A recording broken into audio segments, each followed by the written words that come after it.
Bab 12. Bukan orang keluarga Y lagi. Kamu.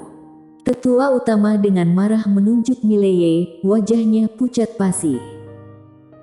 Mileye melirik tetua utama dan yang lainnya dengan dingin, dan berkata sambil mencibir, "Tetua utama, kami sudah berjanji untuk bertarung hidup dan mati, tetapi kamu tiba-tiba menembak, cek-cek, tetua utama, kamu bahkan tidak peduli gengsimu lagi." Semua orang menonton, tidakkah kamu takut keluarga Y akan menjadi bahan tertawaan dunia? Mendengar kata-kata Mileye, semua orang di lapangan memandang keluarga Y, dan orang-orang ini tampak agak heran. Janji untuk duel, tapi keluarga Y ini mengeroyok serempak. Ini bukan duel, ini keroyok. Di bawah, ada orang yang membicarakannya. Di sisi lain, Grayson Lee bertiga juga saling memandang dengan senyum yang tak bisa dijelaskan di matanya. Kecelakaan. Kejutan besar. Mereka tidak menyangka bahwa setelah Logard Y mencapai alam perubahan energi, dia bukan lawan Mileye. Bagi mereka bertiga, ini tentu saja hal yang bagus. Grayson Lee berdiri, dia menatap tetua utama keluarga Y. "Tetua utama, kamu meminta kami untuk menonton kontes. Ada apa? Kamu ingin kami menonton keluarga Y kalian bergerombol melawan seorang remaja?"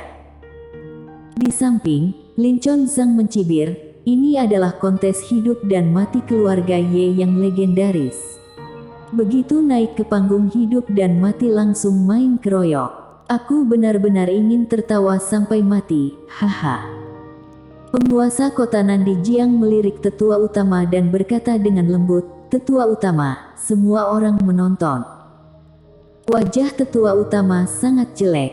Dia melirik ke arah Logard Y di sampingnya. Pada saat ini, armor yang dikenakan Logard Y telah hancur berkeping-keping. Tidak hanya itu, sudut mulut Logard Y terus berdarah, jelas menderita luka dalam yang sangat serius. Jika terus menembak, dia pasti akan dibunuh oleh Mileye. Ketika pikiran ini datang, tangan tetua utama perlahan-lahan terkepal. Pada saat ini, Mileye yang tidak jauh, tiba-tiba tertawa, "Sepertinya tetua utama tidak bermaksud membiarkan aku berduel dengannya, hanya tidak tahu alasan apa yang akan dia cari untuk menyingkirkanku. Ayo, katakan, aku mendengarnya." Semua orang mendengarnya. Tetua utama menatap Mileye, "Mileye, aku curiga kontes ini tidak adil, kamu pasti curang, kamu." Pada saat ini, Mileye tiba-tiba menunjuk dengan marah ke tetua utama, "Menipu. Bajingan, bisakah kamu tahu malu sedikit? Aku duel dengannya, jika aku menang, itu berarti curang. Wajahmu lebih tebal dari pantatku." Tetua utama berkata dengan kejam, "Anak-anak keluarga Y dengarkan, Mileye melakukan gangguan, panah dia. Jelas, dia telah mengabaikan segalanya." Wah! Di bawah tanah, terjadi keributan. Keluarga Y ini benar-benar tak tahu malu. Tak bisa menerima kekalahan. Bukan hanya tidak bisa menerima kekalahan, benar-benar tak tahu malu. Kalau ada yang menang, mereka curang. Bagaimana tetua utama keluarga Y ini bisa begitu? Lalu apa yang bisa dilakukan? Orang pilihan langit itu adalah cucunya sendiri. Bagaimana dia bisa membiarkannya mati? Sungguh tidak tahu malu. Di mimbar, pria parubaya dari Yancheng dan wanita cantik Luo Sheng saling memandang, dan keduanya menggelengkan kepala, tanpa rasa jijik tersembunyi di mata mereka. Di sekitar platform hidup dan mati, orang-orang pemegang panah kediaman Y itu saling memandang, dan pada saat ini, tetua utama meraung, masih tidak segera menembaknya. Para pengawal itu ragu-ragu dan hendak menembak, ketika tiba-tiba terdengar suara di lapangan, kepala keluarga keluar pertapaan. Mendengar itu, tubuh tetua utama sedikit gemetar. Dia melihat ke arah pintu kediaman Y, di mana seorang pria parubaya datang perlahan. Orang ini adalah kepala keluarga Ye saat ini, Chandro Ye. Juga orang keluarga Ye yang terkuat. Salam kepala keluarga. Di lapangan, semua orang bersujud satu demi satu. Mile Ye melirik Chandro Ye dan tidak berbicara. Chandro Ye berjalan ke platform hidup dan mati. Dia melirik tetua utama, kamu melakukan pekerjaan dengan baik. Wajah tetua utama sedikit jelek, dia sedikit membungkuk, kepala keluarga.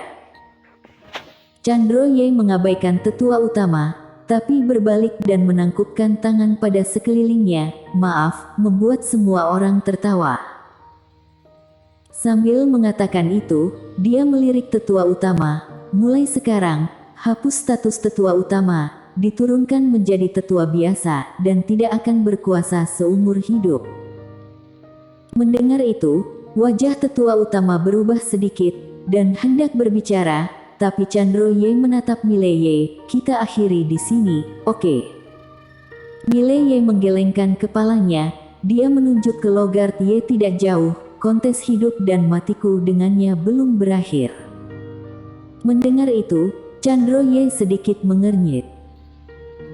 Pada saat ini tetua utama dan sekelompok tetua berjalan ke sisi Chandro Ye. Tetua utama berkata dengan sungguh-sungguh, kepala keluarga, Logard Ye adalah orang pilihan langit, dan juga menarik fenomena langit dan bumi, masa depannya menjanjikan. Meski kalah dari Mile Ye ini, tetapi diafragma Mile Ye rusak, dia sudah tidak berguna, batas hidupnya hanya seorang petarung, tidak mungkin untuk keluar dari kota kincing ini. Chandro Ye menatap tetua utama dengan dingin, kamu yang merusak diafragmanya, kan? Tetua utama mengepalkan tinjunya, aku yang melakukannya. Kepala keluarga, dia tidak punya masa depan, tapi Logard Ye memiliki masa depan yang tak terbatas. Lindungi dia hari ini, dia pasti akan bisa menyinariku keluarga Ye di masa depan. Di sekitar, para tetua juga mengiyakan. Logard Ye tidak bisa dibunuh. Ini terkait dengan kehormatan dan aib keluarga Ye di masa depan. Chandro Ye terdiam.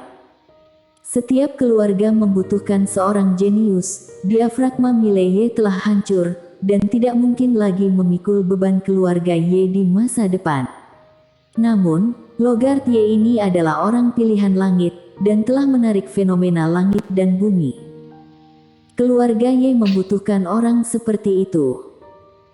Ketika menyampaikan ini, Chandro Ye menatap Mile Ye, mulai sekarang, kecuali gelar calon kepala keluarga, semua fasilitasmu sebelumnya akan dipulihkan. Masalah ini sudah berakhir, mengerti? Mile Ye tersenyum. Tertawa sedikit sedih. Mile Ye menatap Chandro Ye, sebenarnya, kepala keluarga seharusnya sudah tahu tentang semua yang ada di kediaman sejak lama, tapi kepala keluarga tidak keluar untuk mengendalikan, tapi biarkan tetua utama dan yang lainnya memperlakukanku seperti itu. Sepertinya, kepala keluarga tidak hanya takut pada tetua utama, tapi juga takut padaku, takut aku tumbuh terlalu cepat, dan kemudian mengancammu, kan? Mata Chandro Ye sedikit menyipit, kamu tidak tahu batasan. Batasan. Mile Ye tersenyum dan berkata, kepala keluarga, tetua utama, Logard Ye dan yang lain-lain menekan aku begitu banyak, dan diam-diam merusak diafragma aku, kepala keluarga, kamu tidak menghukum mereka sama sekali. Atau, aku, Mile Ye sudah menjadi orang tidak berguna dan ditakdirkan untuk tidak memiliki masa depan, jadi tidak memiliki nilai sama sekali, jadi tidak ada gunanya kamu menyinggung Logard Ye dan yang lainnya untukku. Chandro Ye menatap Mile Ye dengan lekat-lekat tanpa mengucapkan sepatah kata pun, tetapi di matanya, ada niat membunuh. Meskipun Mile Ye dulunya jenius dari keluarga Ye, dia bukan cucu tetua utama, juga bukan keturunan langsung dari garis keturunan Chandro Ye. Seperti yang dikatakan Mile Ye, dia memang takut.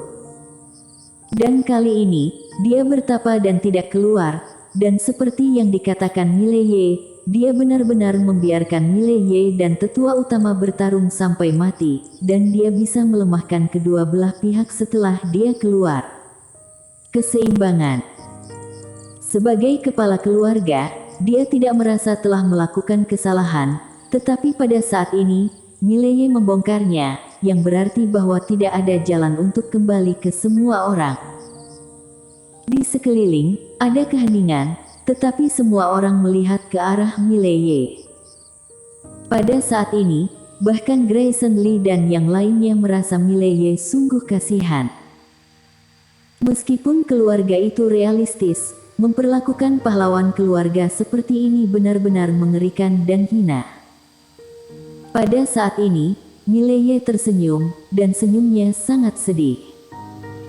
Dia berbalik dan melirik kediaman Ye, ada jejak ombak di matanya, seolah-olah dia mengingat masa lalu. Aku, Mile Ye, menjadi calon kepala keluarga ketika aku berusia 12 tahun, dan aku berjuang mati-matian untuk keluarga entah berapa kali, tapi inilah hasilnya. Mengatakan itu, dia melepas logo keluarga Ye di dadanya dan melemparkannya ke tanah. Aku, Mile Ye, bersumpah di depan semua orang hari ini, mulai sekarang, aku, Mile Ye dan adikku Lindsay Ye, tidak akan lagi menjadi orang keluarga Ye dalam hidup ini. Hidup kami kakak beradik tidak ada hubungannya dengan keluarga Ye, mati pun tidak akan dimakamkan di aula leluhur keluarga Ye. Setelah mendengarnya, ekspresi semua orang di lapangan tiba-tiba berubah. Terutama orang keluarga Ye. Keluar dari keluarga. Ini adalah sesuatu yang belum pernah terjadi di kota Qingcheng. Bahkan mata Grayson Lee dan yang lainnya penuh dengan ketidakpercayaan. Mile Ye ini benar-benar ingin putus dengan keluarga Ye. Chandro Ye menatap Mile Ye, ini pilihanmu. Mile Ye tidak berbicara, berbalik dan pergi. Pada saat ini, tetua utama tiba-tiba berkata, tunggu. Mile Ye berhenti.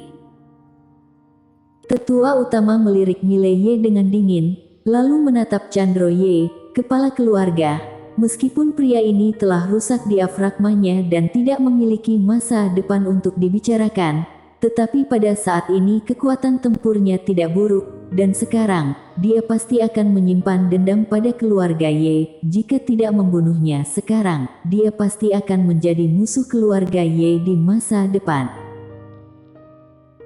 Di samping, tetua berjubah hitam berkata dengan sungguh-sungguh, kepala keluarga, Mile Ye ini terang-terangan mengkhianati keluarga. Jika tidak membunuhnya saat ini, tidak dapat dihindari bahwa seseorang akan mengikuti di masa depan, dan orang ini kekuatan bertarungnya tidak buruk. Jika dia direkrut oleh keluarga lain, itu adalah bencana besar bagi keluarga Ye. Setelah mendengarnya, keluarga Ye pun segera bergema. Chandro Ye menatap Mile Ye, tiba-tiba, tangan kanannya terangkat, dan segera, semua orang kuat keluarga Ye di lapangan membidik Mile Ye dengan panah yang kuat. Segera setelah itu, suara dingin Chandro Ye terdengar di lapangan. Mile Ye terang-terangan mengkhianati keluarga.